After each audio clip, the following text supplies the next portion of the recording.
বাংলাদেশ জাতীয় ফুটবল দলে আবারও ডাক পেলেন ইতালি প্রবাসী মিডফিল্ডার ফাহমিদুল ইসলাম। ভারতের বিপক্ষে প্রস্তুতি ক্যাম্পে থাকলেও জায়গা হয়নি চূড়ান্ত দলে। ফাহমিদুলের অভাবটা সেই দিন হারে হারে টের পেয়েছে কোচ সহ পুরো ম্যানেজমেন্ট। অনেকগুলো সহজ সুযোগ থাকা সত্ত্বেও বাংলাদেশের ফরওয়ার্ডরা একটা গোলও করতে পারেনি।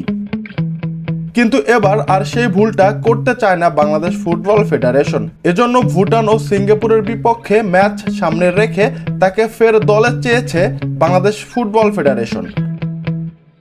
ইতালির চতুর্থ স্তরের লিগ সিরি ডিতে খেলা ক্লাব ওলবিয়া কালসিও নিশ্চিত করেছেন 4 জুন ভুটানের বিপক্ষে প্রীতি ম্যাচ এবং 10 জুন সিঙ্গাপুরের বিপক্ষে এশিয়ান কাপ বাছাইয়ের জন্য বাংলাদেশ জাতীয় দল ফাহমিদুলকে চেয়েছে। গত বৃহস্পতিবার ক্লাবের প্রধান কার্যালয়ে পৌঁছায় বাফুফের আনুষ্ঠানিক চিঠি এবং 1 ঘন্টার মধ্যেই ফাহমিদুলকে ছাড়পত্র দিয়ে দেয় ওলবিয়া।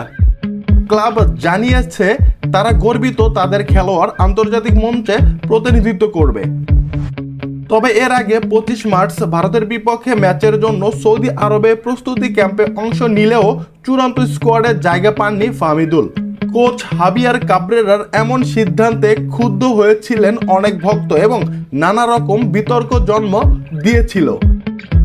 এখন প্রশ্ন, এইবার কি মাঠে নামবেন ফাহমিদুল? 10 জুন সন্ধ্যা 7টায় ঢাকার জাতীয় স্টেডিয়ামে মুখোমুখি হবে বাংলাদেশ ও সিঙ্গাপুর। সেই ম্যাচের স্কোয়াডেই কি দেখা যাবে তরুণ এই মিডফিল্ডারকে? সমর্থকদের চোখ এখন কোচের সিদ্ধান্তের দিকে। বাংলাদেশের কোটি ফুটবল প্রেমী ভক্ত নতুন করে অপেক্ষায় আছে ফাহমিদুলকে বাংলাদেশের জার্সি গায়ে মাঠে দেখার জন্য।